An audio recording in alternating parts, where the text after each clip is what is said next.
الحمد لله رب العالمين حمدا كثيرا طيبا مباركا فيه.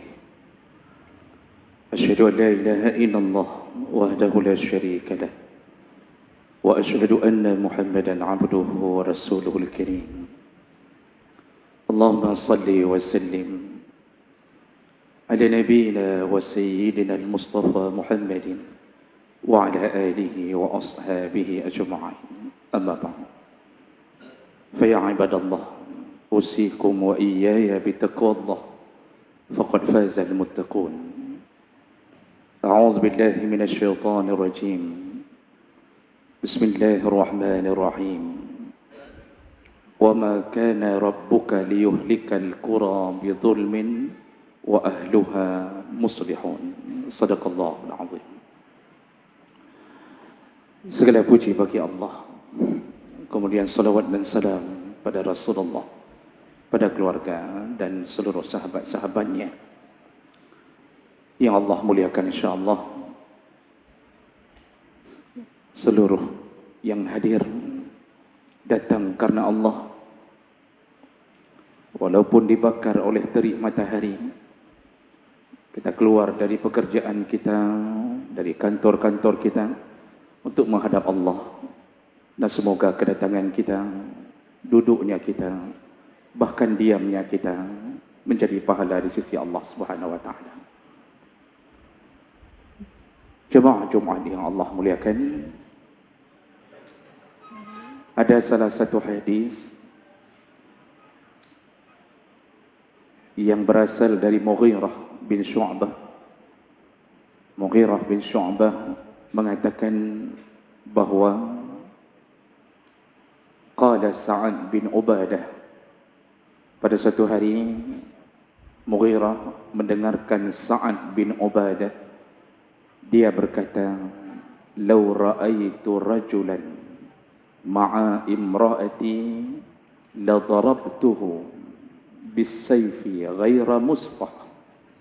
Kata Sa'ad, kalau seandainya aku melihat ada seorang laki-laki yang mendekati istriku atau mencoba untuk mendekat ke istriku, maka ku tebas laki-laki itu dengan pedang yang terhunus. Lalu Mughirah heran melihat perkataan Sa'ad bin Ubadah. Artinya Sa'ad luar biasa cemburu. Jadi hanya dengan melihat seorang laki-laki mungkin sedang berdua dengan istrinya, lalu dia berencana untuk membunuh laki-laki itu. Fabalagha zalika an-nabi sallallahu alaihi wasallam. Lalu dikabarkanlah perkataan Sa'ad kepada Nabi sallallahu alaihi wasallam. Lalu Rasulullah sallallahu alaihi wasallam berkata, qal ata'jabuna min ghirati Sa'ad? Apakah engkau heran dengan sifat cemburunya Sa'ad bin Ubadah? Kalian heran melihatnya? Kata Nabi. Lalu Nabi mengatakan, la ana aghyar minhu. Ketahuilah, aku lebih cemburu daripada Sa'ad. Wallahu aghyar minni, dan Allah lebih cemburu daripada aku. Hadis riwayat Bukhari dengan derajat yang sahih. Jemaah mulakan Allah, apa yang Nabi ingin beritahu? Ternyata ada satu sifat Allah yang selama ini tidak banyak diketahui oleh orang, yaitu Allah mempunyai sifat pencemburu. Maka Nabi tidak mencela. Nabi hana bengih ke. Watai geken le Sa'ad so yang perap rumah long kupoh mati pedeng. Hana bengih ke Nabi watai dengar kalimatnya. Itu kalimat cemburunya seorang suami. Tidak ingin istrinya diganggu. Bahkan Nabi mengatakan, long lebih cemburu daripada Sa'ad, dan Allah lebih cemburu daripada aku. Dan ini dikuatkan dalam hadis yang lain dari Abi Hurairah radhiyallahu anhu. Hadis riwayat Bukhari Muslim. Rasulullah sallallahu alaihi wasallam berkata, Innallaha yughar, sesungguhnya Allah itu maha pencemburu. Kapan Allah cemburu? Wa ghiratullah ayyatiyal mu'min ma harramallah. Allah itu cemburu ketika seorang mukmin mulai mendatangi hal-hal atau perkara-perkara yang diharamkan Allah. Yang menan gekeli Nabi. Maka jemaah melakukan Allah Subhanahu wa taala, perlulah kita fahami tentang cemburunya Allah. Jadi Allah itu betul-betul pencemburu. Mankiban cemburu Allah. Nah, pahami dulu apa itu cemburu. Dalam banyak bacaan, maka kita tahu cemburu itu adalah sifat yang dimiliki untuk mengungkapkan rasa cinta. Menyona cinta, na cemburu. Menyo suami masih cinta kepada istrinya, maka dia punya sifat cemburu pada istrinya. Kalau istri masih mencintai suaminya, pasti na sifat cemburunya. Hangga bijak ke no, hangga bijak ke dia, geperiksa nomor HP, so yang na dalam telefon, nyan bukan kebencian. Itu adalah cinta yang diwakilkan dengan sifat cemburu.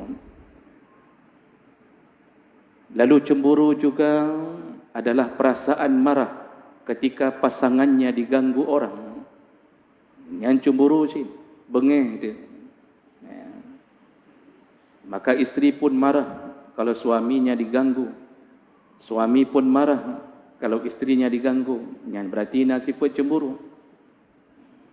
Juga cemburu itu adalah salah satu sifat yang tidak ingin diduakan. Jadi orang yang punya sifat cemburu tidak ingin diduakan. Hanjuk na dua. Maka dia kadang-kadang walaupun hala dalam syariat, diurinang hanjuk diterima ngotai dapat dua. Kenapa? Sifat cemburunya muncul. Nah, jemaah melakukan Allah. Jadi apa hubungannya dengan cemburu Allah? Allah itu cemburu. Kendi Nabi. Wa ghiratullah ayyatiyal mu'min ma harramahullah. Cemburunya Allah muncul ketika seorang mukmin mendatangi atau melakukan perkara-perkara yang diharamkan Allah. Pakan nyanjir kecemburu. Kalau seorang mukmin sudah mendatangi sesuatu yang diharamkan Allah, berarti dia tidak lagi dekat dengan Allah. Maka dia Allah bengih. Allah tidak ingin diduakan. Allah tidak ingin di hati kita ada cinta lain selain daripada cinta kepada Allah. Allah tidak mahu mukmin itu menyebut nama lebih banyak daripada namanya yang kita sebut. Allah tidak ingin tidur kita menyebutkan nama-nama kekasih kita. Allah ingin mendengarkan dari bibir kita menyebut nama Allah setiap 5 waktu. Setelah salat disuruh sebut lagi dalam zikir. Kemudian apapun keadaan, watai dapat johbu giukeun bismillah. Pada pajuh bu giukeun alhamdulillah. Dadamang langkah mamano doakan, baca dengan nama Allah. Keluar juga begitu. Keluar rumah sebut nama Allah. Pulang ke rumah sebut nama Allah. Allah inginnya begitu. Begitu nama itu tidak keluar lagi. Ruk bak watai semayang hana semayang le. Allah tidak ingin diduakan. Begitu kita tahu, begitu Allah tahu, ternyata kita lebih mencintai dunia kita, maka Allah marah. Oleh karena itulah Allah akan meluapkan rasa cemburunya. Kiban ke peluap rasa cemburu, Allah akan hilangkan kekasih-kekasih dunia kita. Wate donya tak cinta lebih ba Allah, maka getarik donyanya, getarik nikmatnya, gebilah musibah kepada getanya. Itu berarti Allah telah cemburu. Lihatlah kisah Nabi Allah Ibrahim alaihissalam. Bagaimana Nabi Allah Ibrahim alaihissalam ketika 85 tahun berdoa kepada Allah, yang tersebut di dalam bibirnya cuma Allah, memohon cuma Allah. Siang malam dia tidak berhenti bermohon-mohon meminta tolong Allah. Istrinya juga begitu. Ketika Allah kabulkan doanya, dititipkanlah Ismail. Lalu kemudian cinta Ibrahim terbelah dua. Hari-harinya selain menyebut Allah, juga dia disibukkan dengan kandungan dari istrinya. Maka Nabi Ibrahim mulai kasibuk. Kerja, Kemudian dia mendatangi istrinya. Ya. Dia mencintai isi kandungan itu. Lahir Ismail, bertambah-tambah cintanya. Maka sudah mulai cinta terbelah dua. Satu cinta kepada Allah, yang kedua cinta kepada Ismail. Begitu Allah tahu bahwa Ibrahim mulai menduakan Allah Subhanahu wa taala, apa yang Allah katakan? Allah minta kepada Ibrahim, buktikan cintamu. Engkau mencintaiku, pilih long atau pilih Ismail. Menyo pilih long, sembelih Ismail. Maka diminta bukti cinta. Ibrahim berhasil membuktikan cintanya. Akhirnya dia kembali mencintai Allah dengan menyembelih Ismail. Itu akibat cemburu Allah, getarik Ismail. Itu hakikatnya. Allah tidak ingin Ibrahim hambanya punya cinta yang kedua selain Allah. Maka berulang-ulang Allah katakan dalam Al-Quran, وَلَا تُلْهِكُمْ أَمْوَالُكُمْ وَلَا أَوْلَادُكُمْ عَنْ ذِكْرِ اللَّهِ. Janganlah sampai anak-anakmu, harta-hartamu melalaikan engkau menyebut-nyebut Allah. Kalau itu sudah terjadi, Allah cabut hartamu, Allah cabut anakmu, Allah cabut istrimu, Allah cabut duniamu. Dihilangkan keberkahan. Yang ada apa? Hidup susah, merana, kemudian diturunkan musibah kalau sudah merajalela. Lihat kisah Nabi Yusuf alaihi salam. Bagaimana Nabi Yusuf, lihatlah bagaimana ayahnya Ya'qub yang dulu begitu mencintai Allah, tapi ketika Yusuf hadir di tengah-tengah keluarga mereka, maka mulailah Ya'qub mencintai Yusuf melebihi cinta kepada anak-anak yang lain, bahkan dia telah membelah cintanya kepada Allah. Maka uro-uro Ya'qub mulai fikir ke Yusuf. Belum Yusuf alaihi salam ketika menceritakan inni ra'aitu ahada asyara kawkaba wasyamsa wal qamara ra'aituhum li sajidin. Wahai ayah, aku bermimpi bahwa aku melihat 11 bintang, matahari dan bulan kemudian juga bersujud kepada aku. Nabi Ya'qub tahu ini calon nabi, bertambah-tambah cintanya karena sudah berselimutkan cinta kepada selain Allah. Apa yang terjadi? Allah ambil Yusuf. Gecok Yusuf. Padum tahun gecok Yusuf punya baca sejarah. 20 tahun Yusuf dihilangkan dari sisi Ya'qub. Buta mata Ya'qub, menangis setiap hari mengingat cintanya hilang. Tapi Allah ingin mengatakan, engkau telah mencintai Yusuf melebihi cintamu kepada aku. Diberi ujian oleh Allah Subhanahu wa taala. 20 tahun gadah Yusuf. Ketika Ya'qub menyadarinya, barulah Allah kembalikan Yusuf alaihi salam ke pangkuan ayahnya. Yang contoh menyo Allah cemburu. Maka hari ini apa yang terjadi? Berhati-hatilah kalau Allah cemburu. Di saat kita sudah meninggalkan Allah, di saat kita sudah mulai tidak lagi menyahuti panggilan azan dari Allah, di saat kita tidak lagi datang salat berjamaah, maka berhati-hatilah. Yang mulai Allah akan gekumpullah merasa cemburu Allah. Maka akan terjadi kembali apa yang terjadi pada kita, yaitu tsunami besar, gempa yang luar biasa. Kenapa? Urengkah kepetua Allah. Siapa yang memberitahu bahwa itu penyebabnya adalah cemburu Allah? Jadi katanya orangnya ada fikir bahwa musibah banjir, musibah gempa, musibahnya musibah haji, yang katanya ada fikir lah mulainya karena bro tadi sembarangan. Nyan yang gubernur katanya dalam tikulah. Jadi banjir itu akibat buang sampah sembarangan, menebang pohon di hutan, kemudian timbul erosi, timbul erupsi, macam model. Nyan gupurno, yang bersangkut dengan agama hana. Padahal Nabi SAW telah menceritakan melalui Aisyah radhiyallahu anha. Apa kata Nabi? Aisyah yang menceritakannya. Hadis dari Anas bin Malik radhiyallahu anhu. Jadi ketika Anas bin Malik mendatangi Aisyah bersama seorang sahabat yang lain, lalu Anas bin Malik berkata, ya ummul mu'minin, wahai ummul mu'minin, yaitu yang dimaksud adalah Aisyah, hadisina aniz zalzalah, kabarkan kepada kami kenapa bisa terjadi gempa. Kenapa bisa terjadi gempa? Mengetanya langsung tak seut. Itu pergeseran lempengan bumi, itu begini. Yang tersangkut ba'bud Allah hana tersangkut. Sehingga katanya hana sadar-sadar, tidak taubat-taubat. Kenapa? Kita tunggu pergeseran lempengan bumi. Jadi sang-sangkan karena cemburu Allah. Maka dengarkanlah apa yang dikatakan Nabi melalui Aisyah radhiyallahu anha. Ketika Aisyah ditanya, kabarkan kepada kami kenapa terjadi gempa wahai Aisyah. Lalu Aisyah mengatakan, ku dengarkan dari Rasulullah, iza istabahu az-zina, penyebab terjadinya gempa. Ini hadis riwayat Muslim dengan derajat yang sahih, dan Nabi kita tidak mungkin berbohong. Kata Aisyah, kalau sudah merajalelanya zina, kalau sudah merajalela zina, wasyaribu al-khamar, lalu kemudian merajalelanya orang minum khamar, wa darabu bil maghani, dan orang merajalela mulai memukul-mukul alat-alat musik. Fagharallah, kalau tiga maksiat ini sudah mulai merajalela, fagharallah fis samaihi, maka Allah cemburu di langitnya. Kata Aisyah, Allah cemburu di langitnya.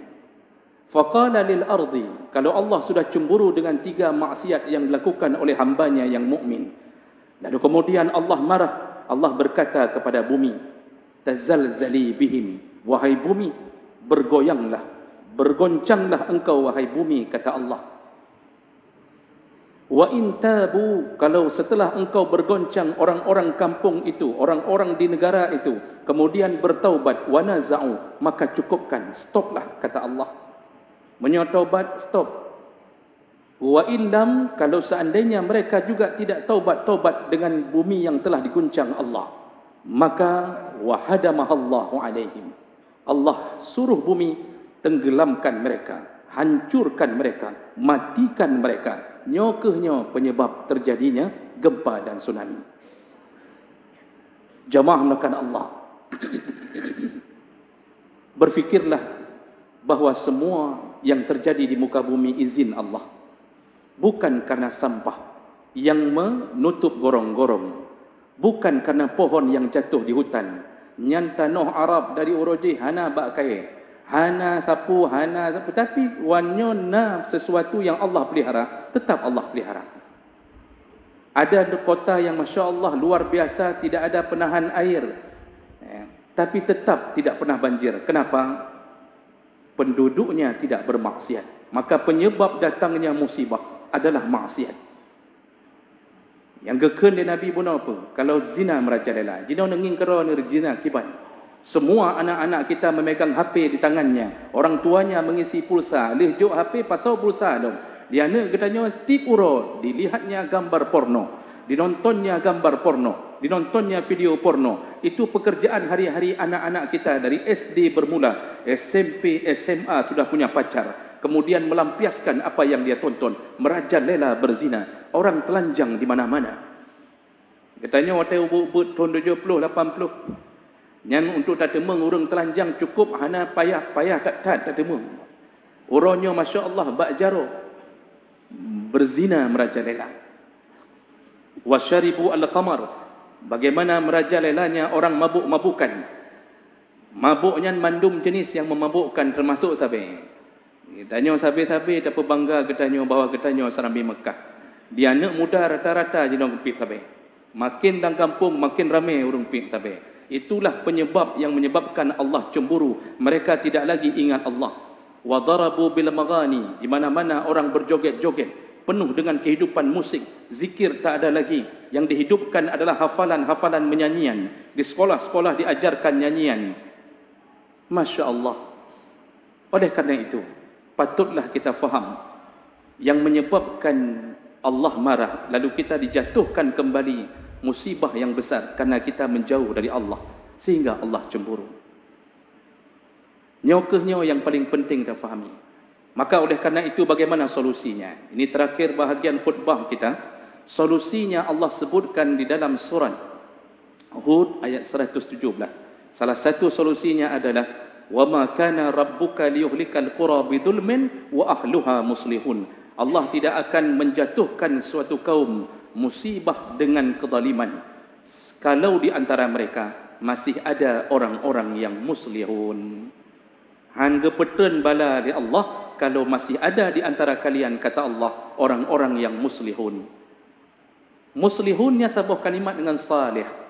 Apa bedanya orang saleh dengan muslih? Allah tidak sebut salihun, Allah sebut muslihun. Apa bedanya? Orang saleh beribadah untuk dirinya sendiri saja. Orang saleh datang ke masjid salat 5 waktu. Orang saleh berzikir untuk dirinya.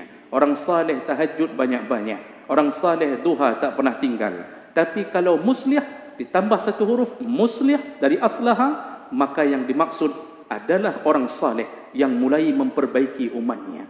Jadi menyuruh saleh berzikir-zikir kan. Yang bisa menahan azab siapa? Muslih, iaitu orang yang saleh dan memperbaiki umatnya. Ini yang perlu di antara kita. Orang saleh dibenci, orang saleh disayang orang. Jadi mandum pegah truk bak pancuri bak urung mabuk ke pegah urung salehnya, masya-Allah luar biasa god. Tanyo hanai berkaru baca upi. Di urung sabai cukup sayang kurung saleh. Hana berkaru urung saleh. Tapi menyo urung muslih, mulai dia datangi, kemudian dia katakan, nyo hanjut, nyo menyoronyo nalom, nyo habisnyo nalom, nyo tempat-tempatnya kutut mandum, nyan muslih. Maka siapa yang kita butuhkan untuk menahan azab Allah, hadirkanlah muslih. Bagaimana cara dapat muslih? Pilihlah pemimpin yang saleh dan berjiwa amar ma'ruf nahi mungkar. Menyonyona sabuh tanda tangan pemimpin, menghapuskan segala maksiat. 1000 tengku, 1000 ustaz, 1000 kiai berbicara di atas mimbar, tanda tangannya tidak berlaku, tidak bisa menghapus maksiat apapun. Tapi menyosidro pemimpin, getanda tangan, nyososona bak kabupaten ketanyo, sosona yang pubut maksiat, yang boncengan laki perempuan bukan mahram, mandum drop, mandum dalam keadaan bi ganjaran apapun, yang sabe, yang nyo, yang ji, satu pemimpin mencukupkan diri, terhadanglah maksiat. InsyaAllah tidak akan kembali tsunami itu datang. InsyaAllah tidak akan terjadi gempa selama-lama. Tidak akan terjadi. Itulah yang perlu difikirkan jemaah melakukan Allah. Maka jangan ulangi kembali maksiat. Jangan berkumpul-kumpul di kedai kopi. Waktu truk azan cuma tutup ija sagai. Yang urang tetap duduk dalam kedai kopi. Yang payah gertuk mandum ya. Menyomehe tanya selamat mandum. Yang payah late mandum ya. Urang-urang hana sembayang dalam kedai kopi waktu truk waktu maghrib. Yang kenyan penyebab maksiat, yang kenyan penyebab cemburunya Allah dan marahnya Allah. Inilah yang perlu kita sadari. Mudah-mudahan dengan khutbah singkat ini kita bisa merenung kembali dan sama-sama berjuang untuk menegakkan amar ma'ruf nahi mungkar agar Allah tidak cemburu dan menjatuhkan kembali azab dan balanya kepada kita. Innal hamdalillah nasta'inuhu wa nastaghfiruh wa na'udzu bihi min shururi anfusina wa min sayyiati a'malina man yahdihillahu fala mudilla lahu wa man yudlil fala hadiya lahu. Asyhadu an la ilaha illallah wahdahu la syarika lahu wa asyhadu anna Muhammadan 'abduhu wa rasuluhul karim. Allahumma shalli wa sallim ala nabiyyina wa sayyidina al-Mustafa Muhammadin wa ala alihi wa ashabihi ajma'in. Amma ba'd, fa ya ibadallah usikum wa iyaya bittaqwallah فقد فاز المتقون. أعوذ بالله من الشيطان الرجيم. بسم الله الرحمن الرحيم. وما كان ربك ليهلك القرى بظلم وأهلها مصلحون. صدق الله العظيم. بارك الله لي ولكم في القرآن العظيم ونفعني وإياكم بما فيه من الآيات والذكر الحكيم وتقبل الله مني ومنكم تلاوته إنه هو السميع العليم.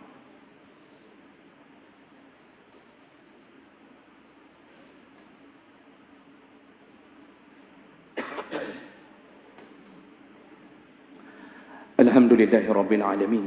Wabihi nasta'in ala umuri dunia wa din. Asyhadu an la ilaha illallah wahdahu la syarika lah. Wa asyhadu anna Muhammadan abduhu wa rasuluhul karim. Allahumma salli wa sallim ala nabiyyina wa sayyidina al-Mustafa Muhammadin wa ala alihi wa ashabihi ajma'in. Amma ba'd, fa ya ibadallah ittaqullaha haqqa tuqatih wa la tamutunna illa wa antum muslimun. A'udzu billahi minasy syaithanir rajim. بسم الله الرحمن الرحيم. إن الله وملائكته يصلون على النبي يا أيها الذين آمنوا صلوا عليه وسلموا تسليما. اللهم اغفر للمسلمين والمسلمات والمؤمنين والمؤمنات الأحياء منهم والأموات وتابع بيننا وبينهم بالخيرات وتقبل يا سميع قريب مجيب الدعوات. اللهم أعنا على ذكرك وشكرك وحسن عبادتك. اللهم انصر إخواننا المجاهدين والمستضعفين في فلسطين. اللهم انصر إخواننا المجاهدين والمستضعفين في فلسطين. اللهم انصر إخواننا المجاهدين والمستضعفين في فلسطين.